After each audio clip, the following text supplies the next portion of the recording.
Fala pessoal, meu nome é Márcio Sena, sou CTO e diretor de comunidades da Impulso, e nessa edição estou com o Luiz Henrique, cofundador e CTO da Intuitive Care, empresa focada na automatização do ciclo financeiro hospitalar. Luiz, obrigado por aceitar o convite. Como você está? E de onde, que região do Brasil você está falando aí?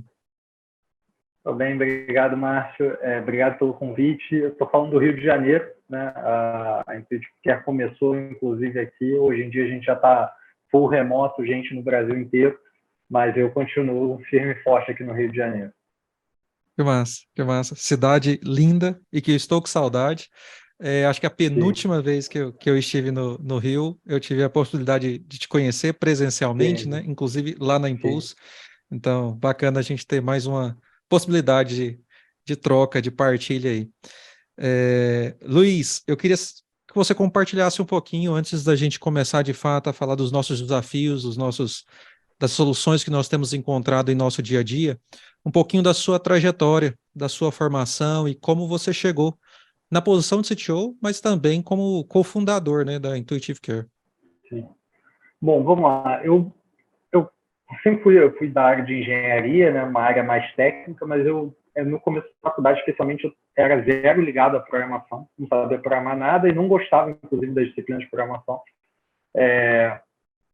Eu passei a faculdade, né, fui me especializando na área de finanças, então cheguei a fazer o mestrado em matemática aplicada também em finanças, né, e fui trabalhar no Credit Suisse quando eu saí Inclusive, engraçado o timing, né, da gente estar falando disso agora, mas eu trabalhei no Credit Suisse aqui no Brasil, lá em 2015, né. Até esse momento, o meu contato com programação era ínfimo, né. Eu fiz algumas automaçõezinhas num VBA porquíssimo, né, feio para burro, mas quebrou meu galho ali, resolveu algumas coisas, automatizou, facilitou um pouco a vida, então tá valendo. E nesse meu período, né, no Credi, eu já estava mudando um pouco a cabeça, eu estava pensando muito assim, como a economia funciona e começando a ver mais valor, né, em negócios mais ligados à economia real, de fato. Né? Então, você abrir uma empresa e oferecer um serviço e gerar valor dessa maneira. Né?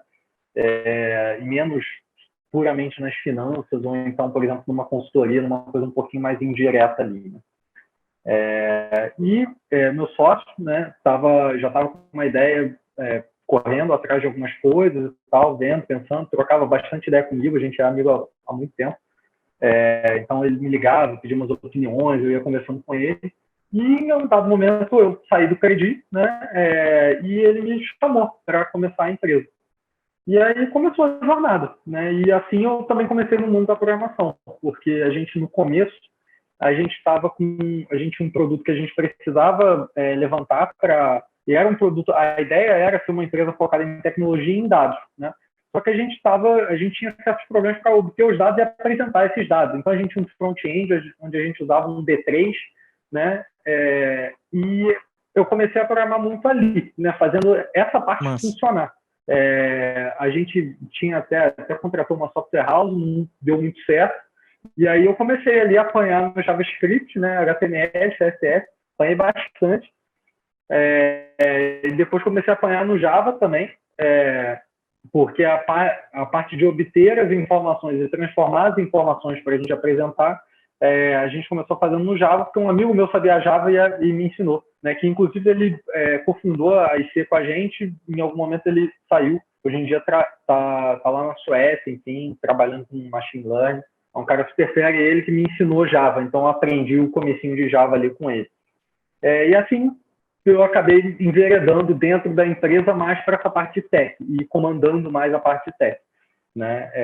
E daí em diante foi cada vez só ladeira abaixo ali, cada vez mais fundo na tecnologia, né? Eu ainda tenho alguns contatos com coisas de finanças, então até como cofundador, né, eu vi o podcast lá com o Jean, e ele comentando, né, que o CTO ele veste vários chapéus ali, porque ele tem que minimamente falar um pouquinho de finanças com o CEO, com o CFO, né, com os investidores e tal, então eu visto um pouquinho esse chapéu também. O background em finanças ajuda uma coisa ou outra também. Mas hoje em dia a responsabilidade, o que eu faço, o que eu toco é a tecnologia de fato, né? Perfeito. E faz muito sentido mesmo o que você está falando. Acho que um dos papéis dos CTOs está longe de ser apenas restrito à tecnologia, né? Nós estamos muito próximos das tomadas de decisões estratégicas e de negócio, né? E aí envolve desde de finanças mesmo, até modelos de negócio mesmo, gestão da cultura da empresa. Então, acho que o CTO ele está muito próximo disso, e é claro, o nosso background técnico que nos levou a chegar onde a gente está, alguns de finanças, alguns de marketing, alguns de tecnologia, vão possibilitar ainda mais uma contribuição ainda mais efetiva. O que não impede, não é que alguém extremamente técnico de tecnologia não consiga contribuir com outras áreas de marketing e tudo mais, mas sem dúvida nenhuma uma posição que exige da gente uma certa especialização, caso a gente tenha, como você tem feito, né, com certeza, né, em todo esse tempo de entender arquiteturas, engenharia de software, times e tudo mais, mas também de se preocupar com todas essas áreas transversais que acabam impactando o produto. Perfeito, acho que uma bela lembrança de Com assunto aí, certeza. Luiz. É. E Inclusive, pegando um gancho, acho que tem muito uma questão aí também de você está restrito por orçamentos também, né? Então não adianta nada você bolar uma arquitetura mirabolante que vai te custar uma fortuna por mês se é uma startupzinha com 5, 10 pessoas ali com um orçamento de, sei lá, alguns poucos milhares de reais por mês ali.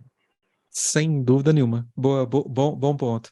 E já ligando ao seu maior desafio, a gente conversou até antes da gravação aqui, né, Luiz, com vários desafios que nós temos, inclusive, em conjunto aí, e são similares, mas qual que você destaca aí do seu maior desafio técnico aí, do dia a dia da Intuitive Care, dos seus times específicos aí? Sim, eu acho que os desafios são realmente muito comuns, né? A gente lá no grupo, a gente vê que mudam as posições, é tipo mãe, né? Que só muda o endereço ali, né?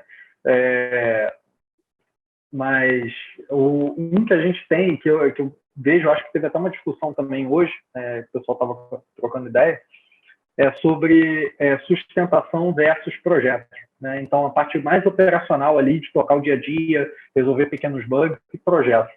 E na IC, a gente tem uma característica do negócio, né, que como a gente está automatizando, acho que dando um paninho de fundo aí do que a gente faz, né? A gente automatiza, a gente faz automações, né, no ciclo financeiro hospitalar. O que é isso? Quando você vai no hospital, você é atendido, você apresenta lá uma carteirinha do plano de saúde, o hospital vai te atender, enfim, executar as coisas ali e vai mandar a conta para a operadora de plano de saúde em algum momento, certo? Prestadores de saúde grandes, e aí eu coloco hospitais de medicina diagnóstica, grandes grupos de clínicas, né, como, por exemplo, é o caso da Oncoclínicas, que até fez IPO, acho que tem uns 2, 3 anos aí. O volume de informações é muito grande, porque cada seringa, cada agulha, cada procedimento que foi feito com o paciente vai parar para a operadora, né? E a informação também é complexa porque você tem muitas variações de como é que aquilo é precificado. E aí você tem tabelas diferentes, então se aquilo é um material, você precifica de um jeito, se é um medicamento de outro, a PME é de outro, tem outro fluxo. Atendimentos são super complexos, porque você está pagando a hora do enfermeiro, só que se é fora do horário, digamos, comercial, paga mais, enfim. Então, tem toda uma complexidade ali da informação, certo? E o nosso papel ali na automação é porque esse prestador ele vai falar com umas 40 operadores de plano de saúde, em média. Tá? Um hospital de médio porte, ele vai falar com umas 40 operadores de plano de saúde ali diferentes, 40 contratos e tal. E cada uma delas tem o seu site e tem as suas particularidades. E aí, o que acontece no nosso negócio? O nosso objetivo é a parte de dados ali do ciclo financeiro. Né? O nosso objetivo inicial, tá? Especialmente quando a gente começou a empresa, a ideia era muito essa. Hoje em dia, a gente enxerga muito o valor da automação que a gente traz, então isso para a gente hoje em dia é um core também em si só, não é simplesmente um meio para atingir o fim dos dados. Tá? Mas a gente precisa buscar essas informações que estão em diversas fontes. Cada fonte do seu jeito e com o seu formato de documento, certo? Então, a gente tem que fazer muito scrapping, né, em site, e tem que fazer muita transformação de dados, porque um dá a informação num XML, o outro bota no PDF, o outro é um TXT, o outro é um TXT que é diferente do outro TXT, o outro é um PDF que é diferente de todos os outros PDFs, né? Enfim. E a gente tem que... A gente brinca de vez em quando que a gente está tentando botar ordem no caos ali, entendeu? Enfim, cara, dado para tudo que é lado, e tem um aspecto interessante aí, até de teoria do caos, que você precisa ter algum grau de ordem para você ter caos. Porque, assim, se não tiver ordem, você tem só a aleatoriedade, certo? Mas, o cenário que a gente está é bastante isso, porque tem um pequeno grau de ordem ali. Mal bem são informações sobre o paciente, procedimento e tal, né? Mas o ponto que eu queria chegar nessa questão da sustentação ali versus o projeto a gente lida com, do ponto de vista de tecnologia, com ambientes que a gente não controla. Porque, afinal de contas, a operadora, né, de plano de saúde, ela tem a sua equipe de tecnologia que altera o site dela conforme ela acha por bem, né? A gente não tem nenhum contato com ela, que ela avisa a gente, ou que valida a coisa, homologa, nada com a gente. A gente está operando em cima do site dela. Ela trocou a estrutura do documento dela, a gente que se vire para fazer essa coisa funcionar, certo? Então, tem, do nosso lado, mesmo a etapa de desenvolvimento, o escrever o código, eu sei que isso não é verdade para ninguém, né? Você nunca escreve o código, esquece e torce para ele continuar funcionando, você sempre precisa manter, mas no nosso caso, isso é mais dramático ainda em vários aspectos por conta dessas muitas fontes. Enfim, então, nota que se um site muda a cada 4 meses, você tem 200 sites, na média, você vai estar mudando coisa o tempo inteiro, né? Exato. E quem trabalhou um pouquinho com operadora de saúde como um todo, assim, planos de saúde, sabe o quanto, assim, as documentações, assim, você pode até ter permissão para pegar todas as informações, mas você nunca vai encontrar, ou dificilmente, né? Talvez tenha alguém nos ouvindo, algum CTO também, de alguma dessas empresas, e vão nos criticar, mas dificilmente você vai encontrar uma documentação tão clara, porque são clientes no Brasil inteiro, muitas vezes, claro, com objetivos diferentes, e atualização é muito recorrente, né? E o negócio deles, muitas vezes, não está inteiramente ligado, fundamentado naquelas integrações. Logo, o trabalho de quem consome, que é o caso de vocês, é um trabalho de engenharia reversa, né? Tendo ou não a permissão, você tem que ficar corrigindo atrás das modificações que eles fazem, né? E isso diante de um cenário de corrigir infinitamente, e ao mesmo tempo lançando novos produtos, novas features que vocês também precisam, né? Que o negócio também não é só manter tudo isso, né? É continuar evoluindo, né? É isso. E para a gente, essa questão, né, ela vem muito, e até é um pouco por isso também que é um desafio para a gente essa questão da sustentação versus o projeto, porque muitas vezes o projeto ele vem para facilitar a vida da sustentação, né? Então, por exemplo, a gente reformula a arquitetura para conseguir dar conta de alguns casos de contorno que a arquitetura antiga a gente precisou fazer uma gambiarra para encaixar, e agora a gente está reformulando para deixar a coisa, digamos, mais padrão, mais canônica ali, digamos assim, né? Só que aí a gente elaborou a arquitetura, que esse negócio entra em produção. Se dá um pau de arquitetura ou de alguma coisa, ou então surge uma nova particularidade. Quem desenhou aquilo que é o pai da criança, né? Então, é com a galera de projetos que eles vêm ver a sustentação. E faz parte do jogo. Então, assim, na nossa equipe de desenvolvimento, né, a gente tem muita gente que meio que já atuou dos dois lados, já atuou em projetos, aí entregou um projeto, aquele projeto foi sugando ali para sustentação. Já teve gente de sustentação que a gente, esse cara entende muito desse processo, eu preciso dele para poder desenhar uma nova maneira de fazer isso, entendeu? Então, tem todo esse ciclo e a empresa vai girando ali e as equipes vão trocando pessoas e às vezes trocando só escopos, às vezes é só troca de alocação de tempo mais do que outra coisa, né? Mas fica todo mundo nas mesmas caixinhas, mas com tempos alocados de forma diferente.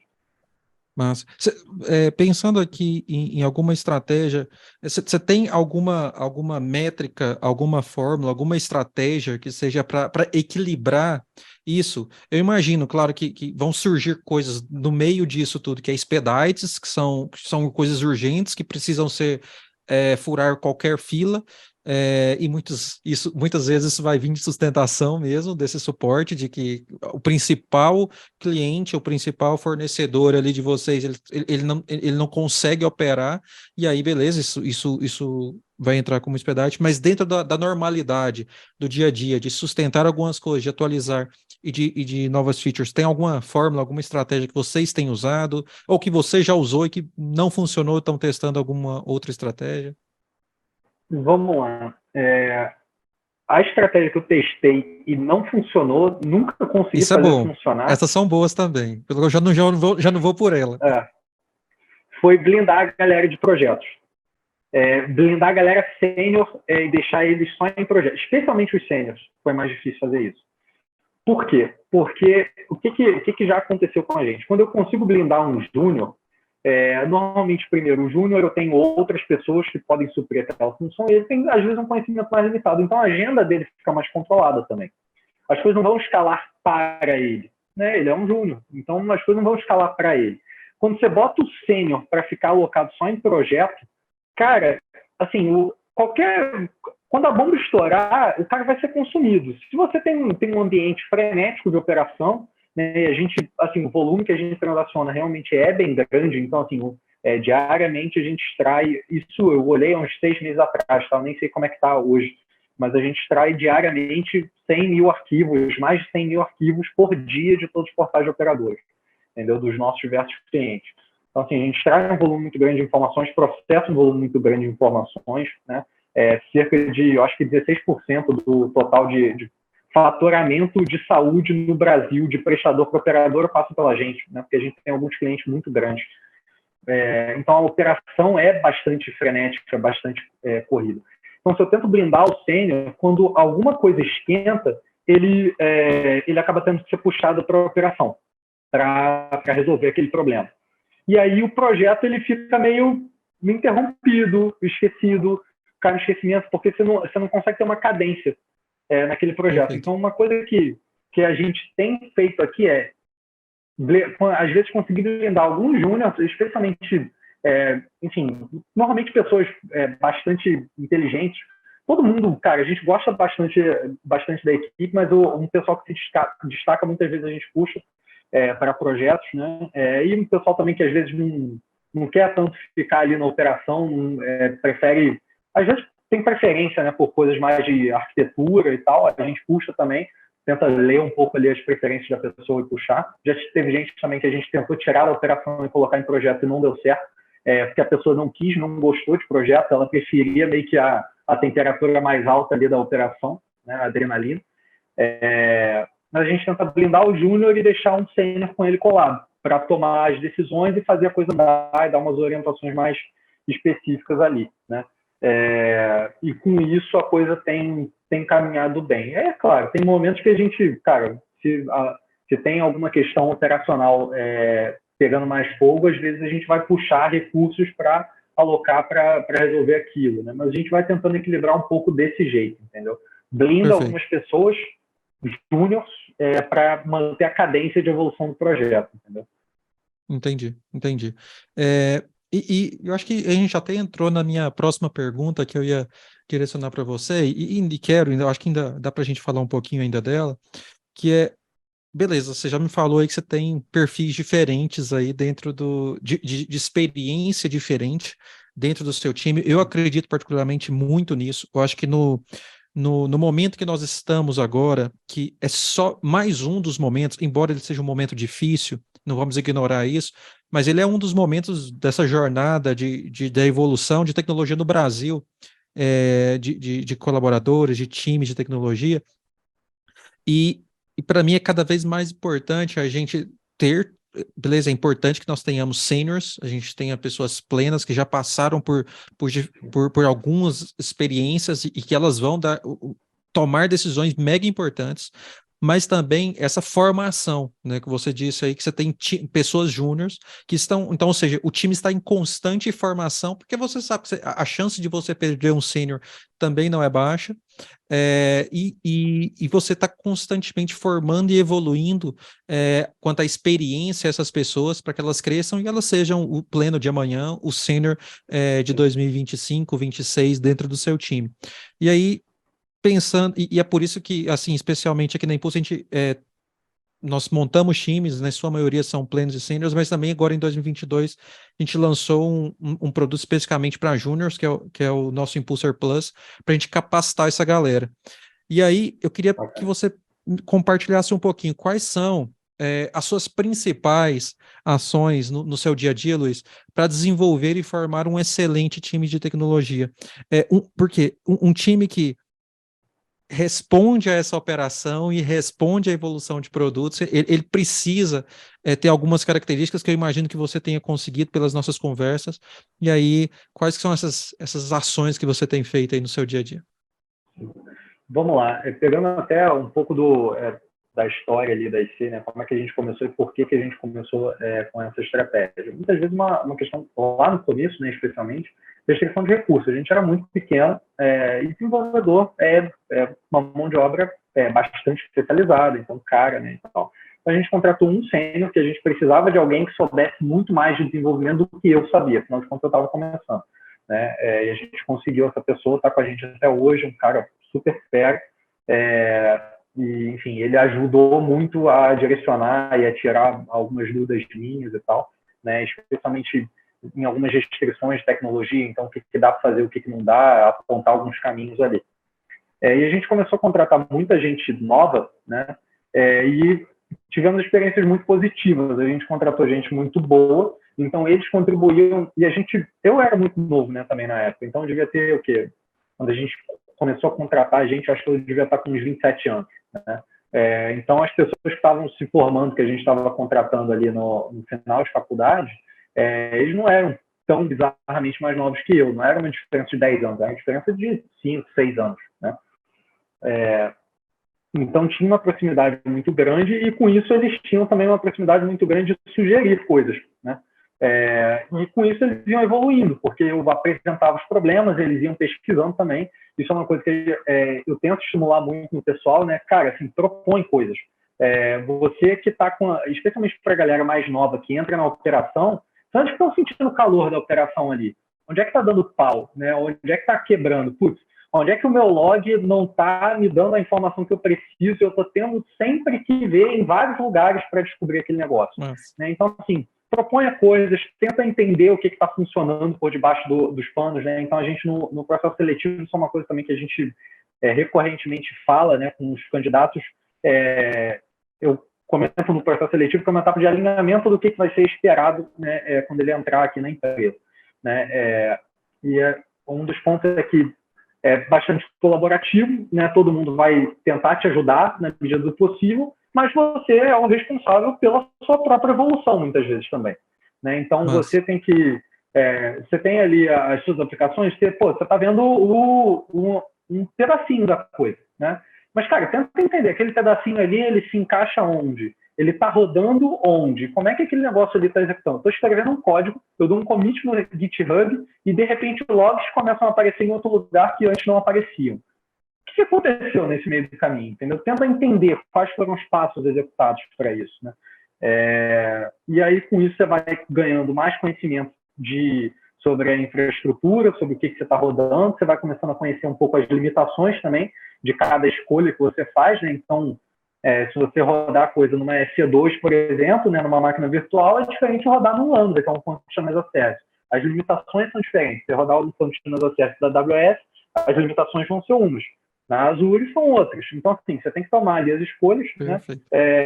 E para o Júnior se desenvolver, né, e poder passar a tomar essas escolhas, é importante ele conhecer o ambiente dele, para conhecer quais são as escolhas possíveis. Né? Porque tudo tem trade-off, né? Não tem fórmula mágica ali. A não ser que seja... Acho que mesmo com dinheiro infinito não tem fórmula mágica para certas coisas. Né? Mas, especialmente quando você tem uma restrição financeira, você tem que entender quais são os seus trade-offs. Então, às vezes você vai fazer algo que é brutalmente eficiente do ponto de vista de computação, mas vai ser muito difícil de debugar. Isso é uma escolha, que vai depender um pouco da sua situação, né? Enfim, então, assim como isso, tem várias outras coisas. Por exemplo, uma escolha que a gente faz aqui, eu de vez em quando tenho que puxar a orelha ali do pessoal, porque tem log pra caramba. Então a gente tá pagando uma grana de CloudWatch, entendeu? E, pô, galera, pondera aí no log, vê se você tá precisando desse negócio mesmo, entendeu? Que às vezes também isso vai fazer sentido em momentos diferentes da aplicação. E eu acho que para o júnior transicionar ali, né, para o pleno e para o sênior, ele precisa ganhar esse conhecimento, né? Afinal de contas, conhecimento é 90% do jogo ali para essa evolução, né? E precisa ganhar um pouco de autonomia também, e cancha ali para fazer algumas coisas e conseguir tomar as decisões, porque o conhecimento é uma parte da coisa, mas você precisa conseguir tomar a decisão, entendeu? Se você nunca sabe para que lado seguir, você também não, assim, a senioridade ela vai ser quase que definida por isso, né? Então você imagina, a gente, né, como CTO, é a gente que tem que tomar decisão de tecnologia, entendeu? Para cima da gente só tem o CEO, que ele tem, no meu caso, pelo menos, meu sócio até tem um bom conhecimento técnico, um feeling técnico muito bom, né? Especialmente na área de dados e tratamento de dados, mas tem certas coisas ali que, cara, ele tá preocupado com outras coisas, entendeu? Tem outros pratinhos ali para equilibrar. Quem tem que tomar a decisão sou eu, né? E não dá para ficar escalando para ele sempre, né? Afinal de contas, ele também tem outras coisas para fazer. E idem para os sêniors, idem para os júniors, cada um em sua esfera, né? E seu grau de tomada de decisão ali. Sim, e faz muito sentido, assim, quando você falando aí sobre esse protagonismo, que é como, tem aquele livro, inclusive da Google, né, que ele cita bastante a Google, Um Novo Jeito de Trabalhar, ele foi traduzido em português, lá de 2015, e ele fala muito desse protagonismo, e tem vários clientes, inclusive, chegam aqui na Impulsos, falando assim, eu preciso de alguns devs, eu preciso de alguns profissionais, alguns designers, e quais são beleza, depois de descrever várias capacidades técnicas que essa pessoa tem que ter, ele fala, mas eu quero alguém boa de trabalhar. Eu quero alguém que sim, que tome decisões, alguém que eu não preciso nem de um sênior, muitas vezes, mas eu queria alguém que, assim, que ele não seja um problema no meu dia a dia, que ele contribua, mesmo que ele erre, mas que ele seja muito disponível a dar a sua opinião, a ouvir todo o time também, mas ele não seja apenas um ouvinte em todas as decisões. Você falou muito disso e faz muito sentido.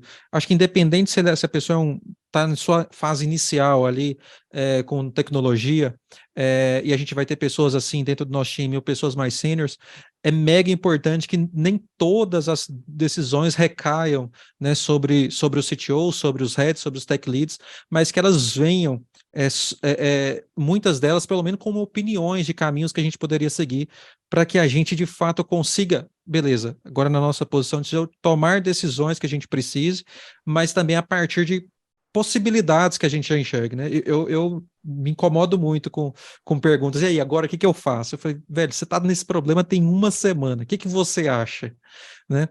Então, aí a partir daquilo a gente pode conversar e tomar decisões, se a gente segue dessa forma ou se a gente segue de outra, mas esse perfil de protagonista, a gente conseguir pensar dentro dos processos seletivos, dentro das montagens de times, e encontrar pessoas de diferente nível de experiência, tempo de experiência, mas o protagonismo, eu acho que é mega importante. E só para pontuar mais um item que você falou, dessa criatividade que eu acho que carece de nós. Em momentos talvez mais difíceis que as empresas estejam passando, times menores e até mesmo de orçamentos reduzidos, ser criativo é melhor do que a gente simplesmente se debruçar em murmurar, em reclamar da situação. Ah, que pena que os desenvolvedores estão indo para fora, para a Europa, estão indo para os Estados Unidos. Velho, eles estão indo, fato. Sejamos criativos. Então, beleza, essa é a realidade. O que a gente pode ser criativo quanto a engajamento das pessoas, a envolvimento, a contratação, a montagem de times, né? Sim. Eu acho que nessa linha, né,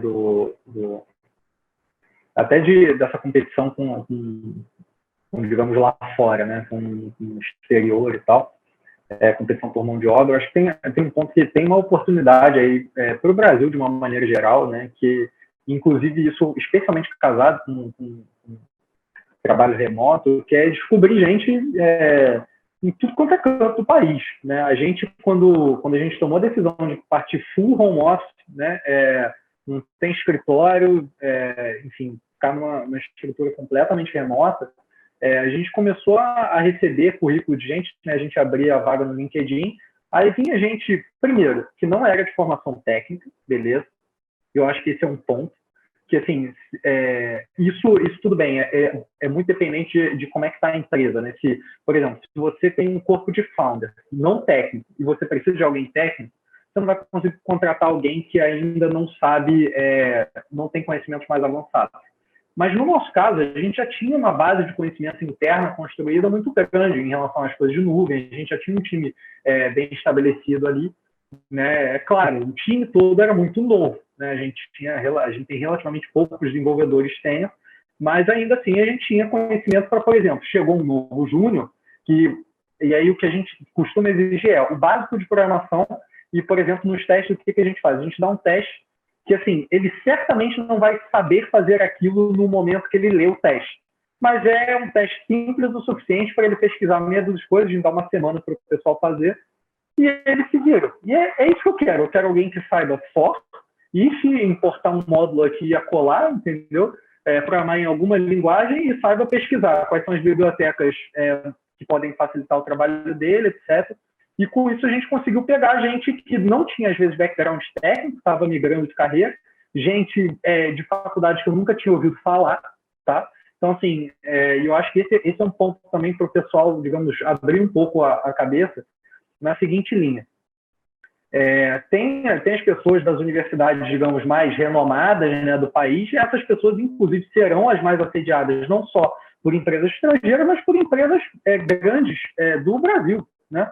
Afinal de contas, a gente tem empresas também que podem pagar salários astronômicos, né?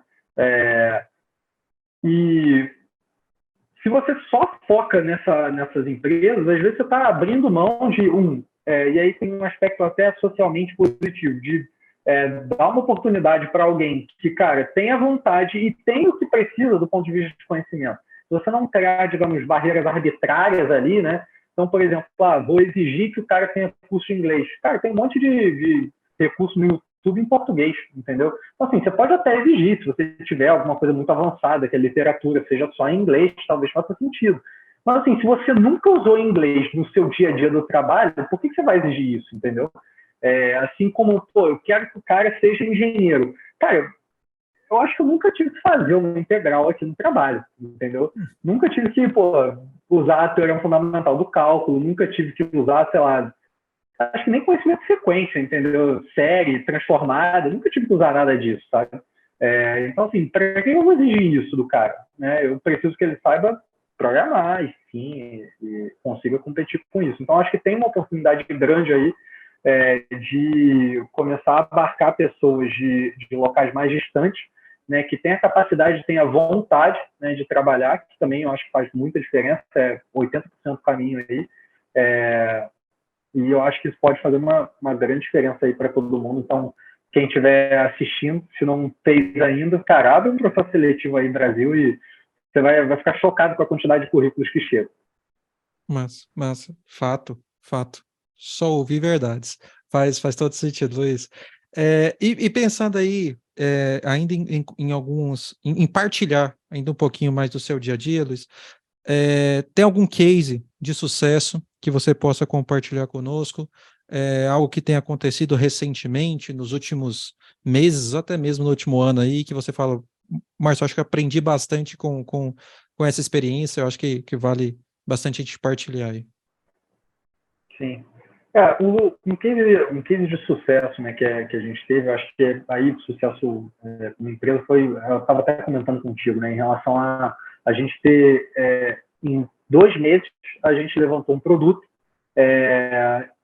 cobrando a metade, e a gente conseguiu com esse produto cobrar metade do preço do que os concorrentes cobravam, né, e prestar um serviço mais eficiente, com uma cobertura, digamos, de operadoras maior ali, em menos tempo, né? E esse se tornou também um produto que, para a gente, do ponto de vista de manutenção, dá relativamente menos trabalho do que outras coisas que a gente faz, tá? E como é que a gente conseguiu isso, né? A gente sempre teve, né, um viés muito de, cara, a gente vai aumentando, né, conforme as demandas do cliente, ampliando o escopo de produtos. Então, e aí, escopo de produtos, no nosso caso, significa tanto automações diferentes, funcionalidades em cima dessas automações e operadoras, né, endpoints diferentes, até RPs diferentes, né, que a gente conecta ali. E operações diferentes em cada um desses portais e tal, né? E a gente sempre teve, isso sempre foi uma preocupação muito minha também, não sei se por um viés de matemática e tal, está sempre tentando abstrair as coisas. Sempre quero conseguir alguma abstração. Tá, tem alguma coisa que a gente tem que fazer uma gambiarra, como é que eu abstraio para essa gambiarra deixar de ser uma gambiarra? E aí, nessa pegada, né, a gente já reescreveu o código da plataforma não sei quantas vezes, em várias etapas, entendeu?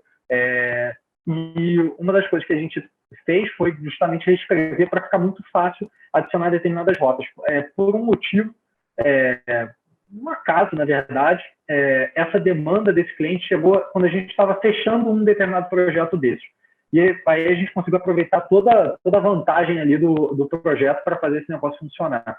Então, assim, essa ideia da melhoria contínua, você vai montando um produto, meio que ir coletando aos poucos o seu débito técnico ali, né, para a gente sempre trouxe resultados muito bons, tanto na velocidade para colocar novos produtos para dentro, quanto para conseguir abarcar volumes maiores, né? Então, às vezes a gente olhava, cara, o negócio está batendo o limite da capacidade ali, e aí você tem um limite de capacidade, você vai jogando mais dinheiro, né? Só que, assim, ou você vai gastar uma fortuna naquilo, né? Que vai virar um gargalo de escala para você, né? Ou você repensa como é que você faz as coisas. Enfim, a gente fez isso sistematicamente, para a gente sempre foi muito positivo, né? O caso emblemático foi esse do produto, mas isso é uma coisa que, na verdade, a gente já fez várias vezes na empresa, né? Às vezes, enfim, conseguindo ou redução de conta na AWS, ou melhora muito a experiência do usuário, né? A gente vai segmentando ali as coisas, reescrevendo, repensando, reabstraindo. Isso é um exercício contínuo ali, e tem dado muito certo para a gente. Massa, perfeito. E para fecharmos, qual a dica você daria para outras pessoas que estão, inclusive, em nossa posição, uma posição semelhante na gestão, ou especificamente até como CTOs, ou que estejam próximos, né, estejam galgando ali a posição de CTO? O que você acha que essa pessoa precisa ter, ou uma dica que faça sentido aí para essa pessoa aí, Luiz? Eu acho que quanto mais você vai subindo, né, na posição, mais você precisa entender de fato o negócio, né? E como aquilo se destrincha, né, em termos de ou decisões de tecnologia ou restrições ao que você vai poder fazer ou não, né, restrições de tempo, restrições de projeto. Então, por exemplo, uma outra coisa que acontece muito aqui, né, a gente tem projetos que vêm de demandas dos clientes e tem projetos que são internos nossos. Os projetos que vêm de demanda do cliente, normalmente eles têm um requisito de prazo muito mais apertado do que os projetos internos, né? Então, você precisa conseguir casar minimamente essas coisas e entender até que ponto você vai fazer uma arquitetura linda e maravilhosa para qualquer projeto do cliente, entendeu? Porque às vezes é melhor você entregar o projeto e depois entrar naquele fluxo de reformulação. Até porque você coleta mais conhecimento, você já vai fazer aquele negócio com mais know-how ali, né? Então, acho que quanto mais para cima você tiver, mais conhecimento do negócio você vai precisar, né? E, portanto, das implicações que isso vai ter, desde custo, requisito de tempo, onde é que vão dar os problemas. Eu acho que esse é um ponto muito dependente do negócio, né? Então, por exemplo, qual vai ser o tamanho do problema, né? Então, assim, no nosso caso, a gente tem determinados pedaços da aplicação. Se eu mexer, aquele negócio quebrar ali por algumas horas, cara, tudo certo, entendeu? Tipo, resolve, conserta e ok, entendeu? É um negócio, às vezes, que roda uma vez por dia, entendeu? Enfim, deu um pau, se você rodar 6 horas depois, não vai ter o maior problema do mundo. Agora, tem aplicações também que, cara, parou 15 minutos, caos na Terra, entendeu? Então, assim, e isso você vai saber entendendo o negócio, né? E quando você vai desenhar a aplicação, todo esse conhecimento ele vai desembocar em restrições diferentes que vão desembocar em decisões de tecnologia diferentes, né? Então, se você tem uma coisa, por exemplo, que seu tempo de resposta tem que ser, sei lá, abaixo de 1 segundo, cara, você não vai fazer isso assíncrono. E, ao mesmo tempo, se o seu tempo de resposta é de 10 horas, você não vai fazer isso síncrono, né?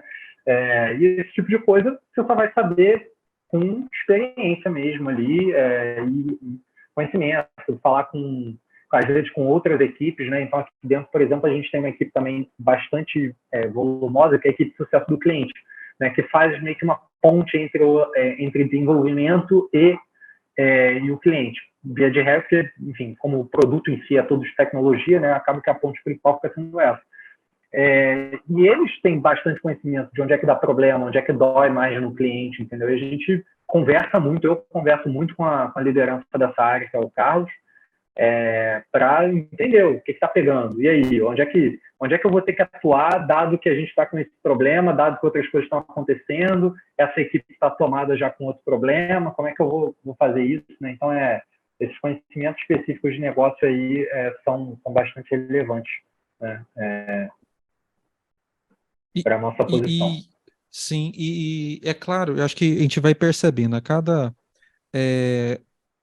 função que a gente vai aglutinando ali na nossa vida, inclusive dentro de uma organização, a gente vai conseguindo ter um horizonte um pouquinho mais amplo, né? Isso, e por isso que eu acredito que a hierarquia em si, nem todo mundo, nem todo dev, ele quer ser um CTO e tem que ser um CTO, isso pode fazer parte de uma jornada ou não, mas essas funções, elas nos dão outras atribuições porque elas nos dão outras visões, como você mesmo disse. Então, eu consigo ver, a partir da posição que estou, que um pedido de um cliente, ele tem um certo nível de urgência, ele tem um certo nível de importância e ele precisa de um certo nível de cuidado que um outro, do mesmo cliente ou de um cliente diferente, ele exige. Não é uma solução ruim que eu posso passar para frente e uma outra que é boa. Não é isso, né?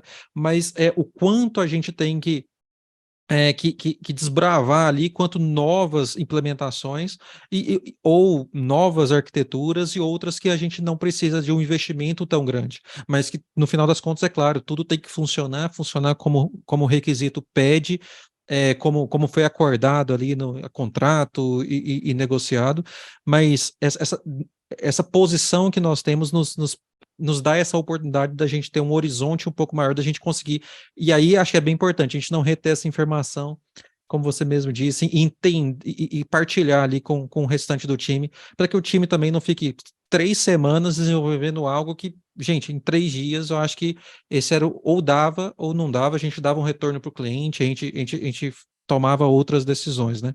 Perfeito, Luiz. Para a gente fechar agora, de fato, Luiz, como as pessoas te encontram na internet, nas redes sociais aí, e também como encontram a Intuitive Care, abrindo aí também para você fazer suas considerações finais aí. Sim, vamos lá. Bom, eu comentei contigo, né, eu abdiquei das redes sociais de uma maneira geral, só mantive o LinkedIn por motivos estritamente profissionais ali. Então, Luiz Henrique Costa Neto, lá no LinkedIn, tá? E a Intuitive Care, o site é intuitivecare.com, e você também encontra a nossa página lá no LinkedIn, tá? Quem quiser, isso eu já falei em muita entrevista, né, que a gente faz, às vezes, de gente que está entrando. Cara, pode mandar se der alguma dica, mandar pergunta, trocar ideia, me dar dica também, estou aceitando, entendeu? Qualquer contato ali, estou aberto, sempre trocar ideia com o pessoal, gosto bastante de conversar, acho que o Jean Lucas, nesse sentido, foi muito feliz de ter lançado lá o grupo, né, e enfim, a troca é muito bacana, acho que todo mundo tem aproveitado bastante. Massa. E aí, para a rede. Perfeito. E até já que você citou aí, lembrar, o Jean Lucas é um dos community managers ali, um dos líderes da confraria de CTOs, uma comunidade de CTOs, de tech leaders fantástica aqui, que tem contribuído muito, e foi, na ocasião, eles fizeram um encontro em junho de 2022, lá na Impulso, e aí foi onde, inclusive, eu conheci o Luiz, conheci várias outras pessoas, e que eu espero consegui-las trazer aqui para a gente também partilhar um pouquinho. Obrigado, Luiz. Valeu demais.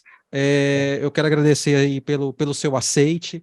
A gente teve alguns conflitos de agenda, mas a gente conseguiu realizar essa captação, essa conversa.